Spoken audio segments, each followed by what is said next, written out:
everyone, AJ here. So welcome back to Art Isn't Easy. And we are continuing through the 60s, and we have 1966 today, which I will say is a bit of an improvement over 1965, where I only had one five-star film. And I think we have quite a few here to discuss today. It's still not 1964 levels. That's not super common. Actually, I do want to show you all something. So 2 years ago, my nan passed away, and her favorite films of all time were the Godfather films. But when she passed, my sister, who still lives in our hometown, went over to try to gather mementos from when she did pass. And she asked me if there was anything I wanted. And there were a couple of things I asked for that she couldn't find, but she did grab a lot of her VHS tapes. And two of the ones I asked for were Godfather 1 and Godfather 2. I have no idea where Godfather 3 went. That's not my problem. I don't really care that much. Sorry, Francis. But I will say, I do want to show these to you really fast, just because I don't even own a VHS player, like a VCR. But I think she bought these, like, these were 1989. So these are pretty early on. I don't know if they were like first edition VHS, but I do like having them as a memento to her. So I thought that was pretty sweet. So anyway, that was a little bit of a diversion. But we are going to start with 1966. And for this one, I am going to single out one film as an honorable mention. And I do think the fact that it's not on my top 10 will raise some eyebrows, but I've never really been one for Westerns. Like, I will acknowledge there are Westerns I do like, but I've never passionately loved them compared to some other people. But the honorable mention I'm going to single out is Sergio Leone's The Good, the Bad, and the Ugly. I mean, this is one of those spaghetti Westerns, like the Italian filmmakers who dived into what was essentially a very American art form. I mean, essentially, a lot of these films ripped off samurai like material, like whether it was like Kobayashi, Kurosawa. So in that regard, I can appreciate the content a little bit. I mean, Clint Eastwood was never exactly a stellar actor by any means. I do appreciate him a little more as a filmmaker because Unforgiven is a very strong film and probably one of the few westerns I legitimately enjoyed. So Good and Bad and the Ugly is very iconic. I wanted to single it out just a little bit. I do want to mention Ennio Morricone because I think everybody knows the score, even if they haven't seen the film. Plus, I do hold a special sentimental spot for Morricone because he did the score to Cinema Paradiso, which has my favorite piece of film music ever, which is at the end when he's watching that film reel. Which I don't want to say much more than that, especially if you haven't seen that film, because I'm not someone who typically cries regularly at movies, but the ending of Cinema Paradiso, I mean, the film lover in me, what can I say? So let's get started with the top 10.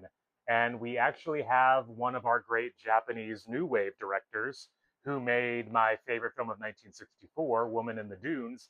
And this is Hiroshi Teshigahara's The Face of Another. So this film deals with an engineer who is involved in an explosion at his job, which leaves his face disfigured. His psychiatrist suggests that he should go through this procedure where he can get a prosthetic mask for his face. And then it becomes sort of like a identity crisis, like he becomes a different person by having this new face. It's certainly not as strong as Woman in the Dunes, but I will say it is a nice solid follow-up. And I will say, in addition to that, and I didn't plan this by any means, but my number 9 film has a very similar plot line, and that is John Frankenheimer's Seconds. When I think of John Frankenheimer, the film that usually comes to mind is Manchurian Candidate. And this film was mostly not really regarded well when it was released. I feel like it's gotten a bigger reputation over time. So Rock Hudson plays this businessman, and he feels very unfulfilled with his job. He has a family. And then one day he receives this anonymous letter from a company called The Company. More or less, what they do is take someone who's not feeling fulfilled with their life, help them fake their death, and essentially start a new life. And obviously, that has its problems. I mean, it's not quite a prosthetic face, but it is about creating a new identity and how that affects someone. I mean, In fact, it kind of reminds me a little bit of like The Substance, how the mysterious like idea. I mean, it's of course it's obviously different, but just like the idea of like the company, the substance. But that's just me rambling. At number 8, we have a film by one of the great masters of cinema, and this is one that is usually highly regarded by a lot of people, but it might be one of my least favorite of his. Overall, I would say that my least favorite of Andrei Tarkovsky's films is Andrei Rublev. And so the film is not a true biography because there's not really a way to know the life of Andrei Rublev, but it's basically a biopic about the 15th century Russian painter of the same name. And it's sort of like an examination of how faith and artistry collide and how that can have an effect on someone. I have heard people refer to this film as a religious experience, and that is a phrase that I've heard said with some hyperbole. Sometimes I feel like that phrase is done very tongue in cheek. And I mean, there are films that I've said that about, and maybe sometimes I am being a little bit coy. I can understand why someone might say that about Andrei Rublev, because it is very majestic. There's something very holy about it. But it's also a film that I consider to be very slow. And I'm not saying that I oppose films that are slow, but there is a certain fine line you have to follow to really pull someone in. And it's not going to work for everybody. There are people that truly adore this film. And obviously, I can't say that I hate it. It's on this list. I do respect it very much. And there's a lot of artistry here. But I do much prefer, basically, I prefer Tarkovsky's entire filmography over this one. So that can be a hot take. I don't know. But that's neither here nor there. But next up, we have a film by Michelangelo Antonioni, and this is his big American English language debut, and that is Blow Up at number 7. Now, Blow Up is often cited as his most famous film. I have stated that I've had a little bit of a mixed bag feeling about Antonioni. I've included a lot of his films on my list for this decade, but I can't say that I passionately love them as much as I do a lot of these other films on these lists.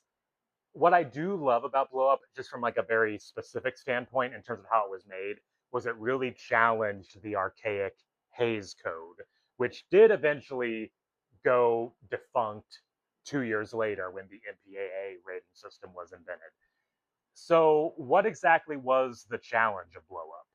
The main storyline is that there's a photographer who unwittingly photographs a murder, and also two people that are essentially a witness to the murder. And I will say, if that sounds a little bit familiar, Brian De Palma did sort of knock this off with Blowout in terms of audio recording a murder, because that was Brian De Palma's bread and butter for a while, was taking films and essentially rehashing them as his own. Whereas Blowout was probably the most successful of that. I know people love Dress to Kill, for example, but that is not one of my favorites. I never really got behind that one.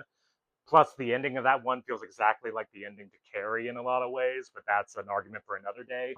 I do love how the Catholics tried to fight it. Then again, a major staunch Catholic invented the Hays Code in the first place. I do love that we get a young Vanessa Redgrave in this. This was right when she was becoming more of a bigger name in Hollywood. And I do very much. Oh, and I do want to single out one other thing. Ingmar Bergman, my favorite filmmaker, normally hated Antonioni's work. So, I mean, not to like side with Bergman, because I can't say that I've hated a lot of Antonioni's work. But Bergman, he would call it a masterpiece. I'm not sure I would go that far. I do think that was a very telling thing that Bergman responded to this film in particular. Now we're going to get to films that I do very much love. This is where the list gets very interesting for me.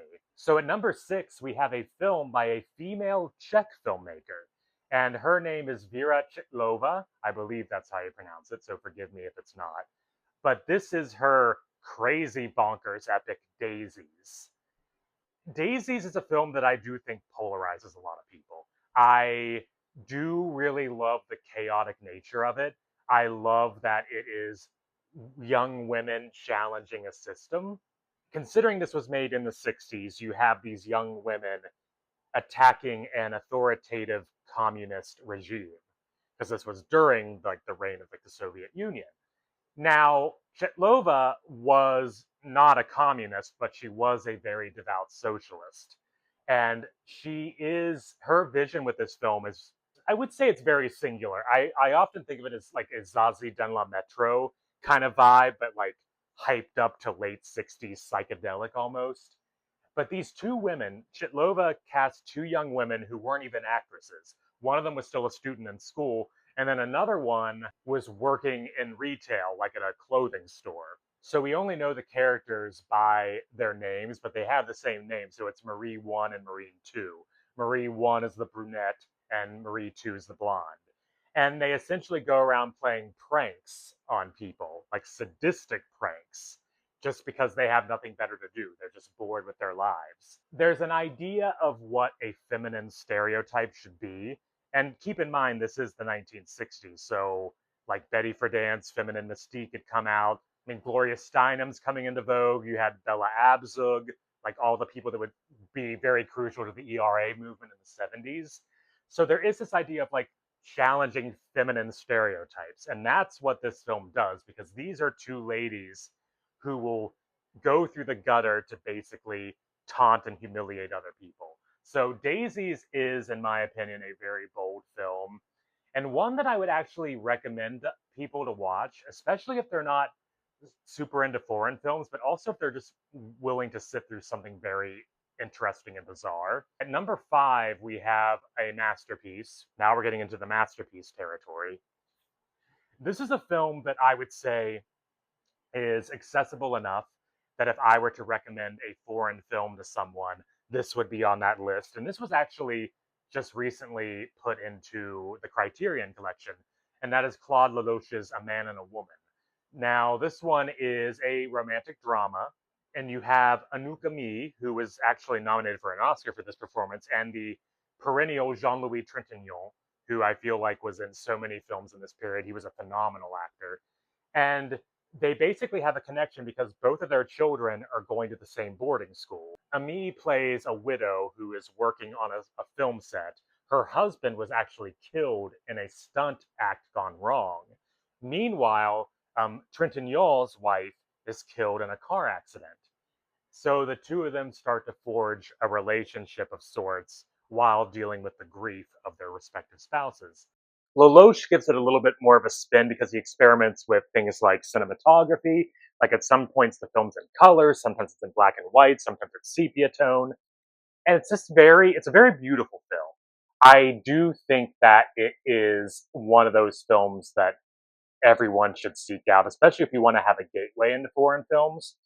Now, for the next one, I don't think I would necessarily agree that people should like seek it out right away. This is a very great film. It's actually the only film that I think I have seen by this filmmaker, which I'm always ashamed to admit when that type of thing comes up.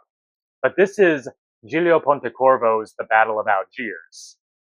In a way, you could think of this as a lovely sister film to The Umbrellas of Cherbourg because this is going against the French-Algerian War. So just imagine Guy off in Algiers while Genevieve is in Cherbourg going, "Oh, I'm pregnant, I'm knocked up."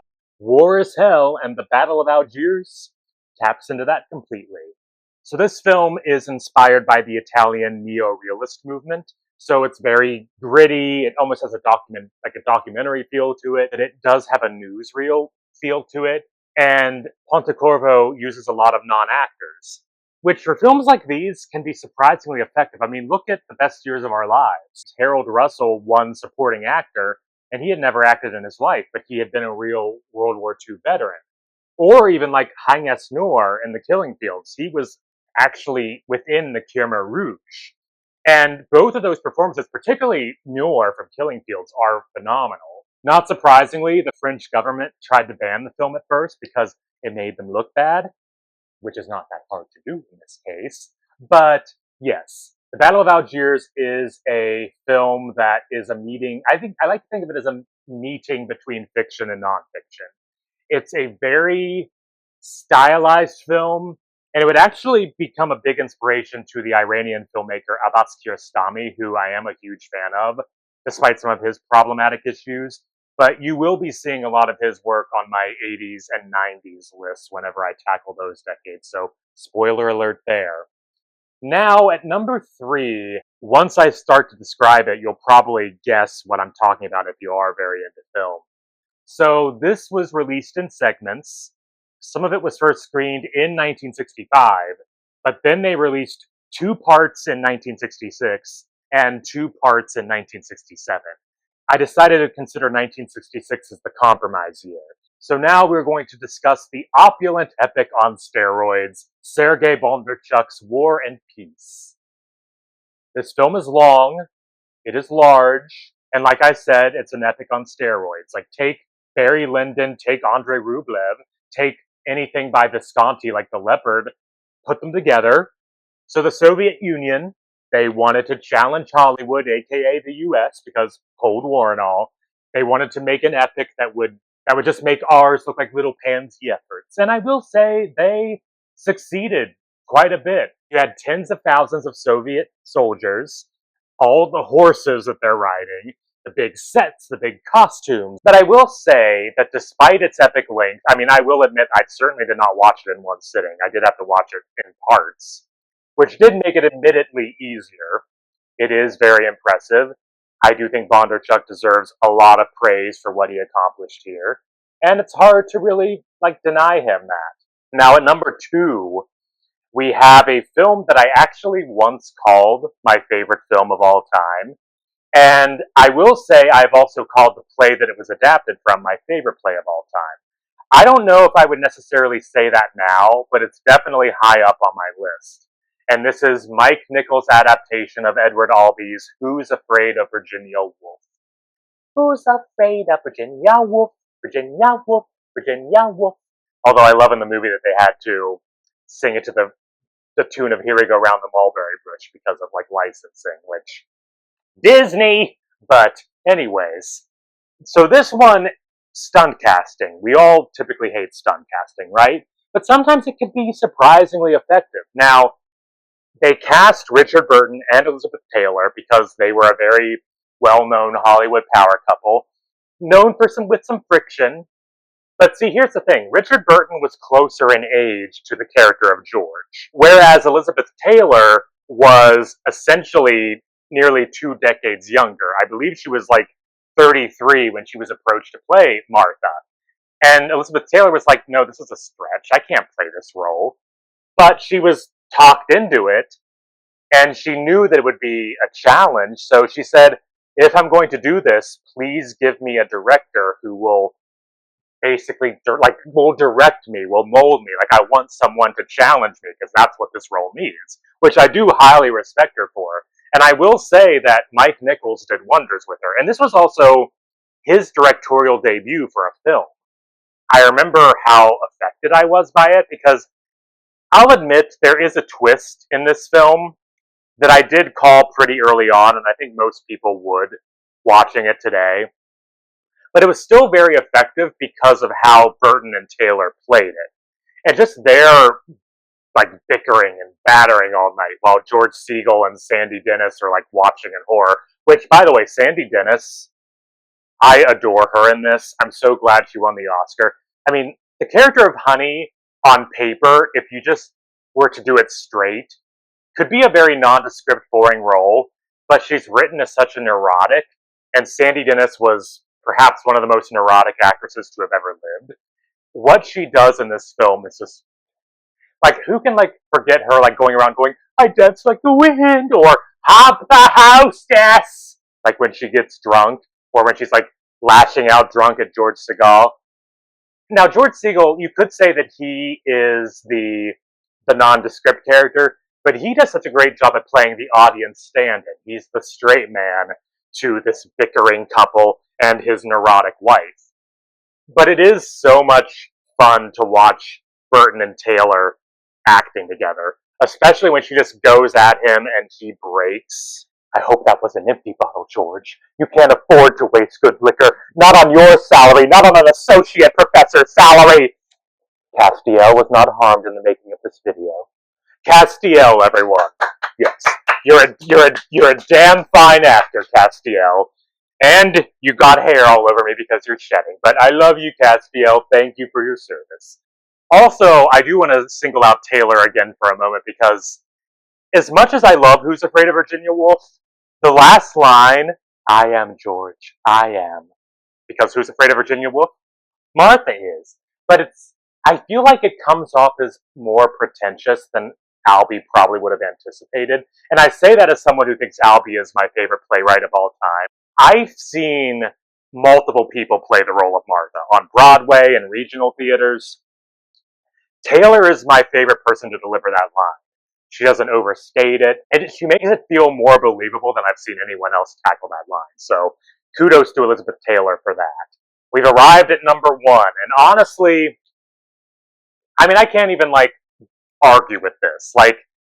I looked at this year and I instantly knew what my number one choice was going to be because this is a mind fuck of a movie, and I adore this man. I've said that many times now. My number one choice for the best film of 1966 is Ingmar Bergman's Persona. This film isn't even an hour and a half long, and somehow this man challenges anyone who watches it. I can't even say, no one can really say what truly happens in this film. There's a famous quote by the film historian Peter Cowie who says, I'm slightly paraphrasing here, but it's like everything that can be said about Persona can be contradicted, but everything else that's said about it can also be true. And that's the thing. In a way, you could sort of argue it's like David Lynch's films in that respect. There have been people that have related the film to the Jungian theory of persona. There's also been elements of the Oedipal complex. There's also the idea that the character of Alma is essentially a vampire of sorts, sucking out the soul of Elizabeth, which I love to cheekily compare that to Colin Robinson on What We Do in the Shadows. I will say, from a standpoint of challenging the audience, advancing the art form, and also the acting from the people in the film, Persona is, in many ways, Bergman's magnum opus. Bibi Andersson's performance is one of my favorites of all time. And Liv Ullmann is fantastic too, but the thing is, even Liv Ullmann at this level, being outshone by Andersson, Liv Ullmann is usually my selection for one of, if not my favorite actress to ever live, along with someone like Gena Rowlands or Isabelle Huppert. I remember when I sat down to watch this film for the first time. Obviously, I did not understand a lot of what was happening. I can't claim to know every single little detail now. But I was so blown away by the quality of it, the content, what Bergman was trying to say, the bold nature of it. This was one of the first Bergman films I watched. And I believe I had seen a couple of his more quote-unquote lighter fare. Calling Autumn Sonata a lighter fare is a little bit disingenuous, but I had seen films like Autumn Sonata first, and I saw Seventh Seal first, which once again, Seventh Seal, such a lighthearted film. But Persona is a film that, when you watch it, you're like, oh man, this is the same guy that made To Joy, Crisis. Bergman's first, decade of his career, more or less, is easily not great at all. So it's kind of interesting how some directors will come out of the gate roaring, whereas Bergman essentially floundered for years. He made 10 films before he made what I consider to be his first truly strong film, and that was Summer Interlude. And it's just amazing to see how a filmmaker can grow. And Bergman is a great example of that, because if you look at a film like To Joy, or Crisis, or Port of Call, or whatever that one is. See, I can't remember the name of it. Shame on me.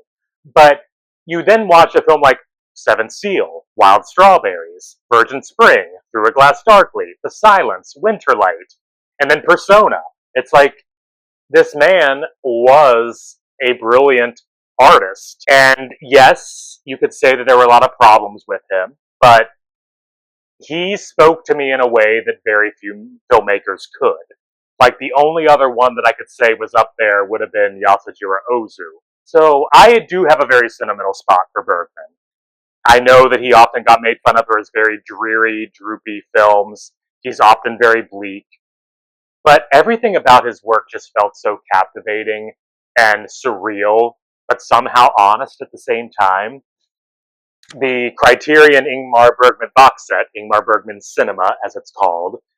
I mean, it's not surprising that this was the image they chose. And in fact, if you look at my main YouTube page, you'll see that I cheekily have this image on my TV screen with myself putting the hand over it because it just felt like the right thing to do.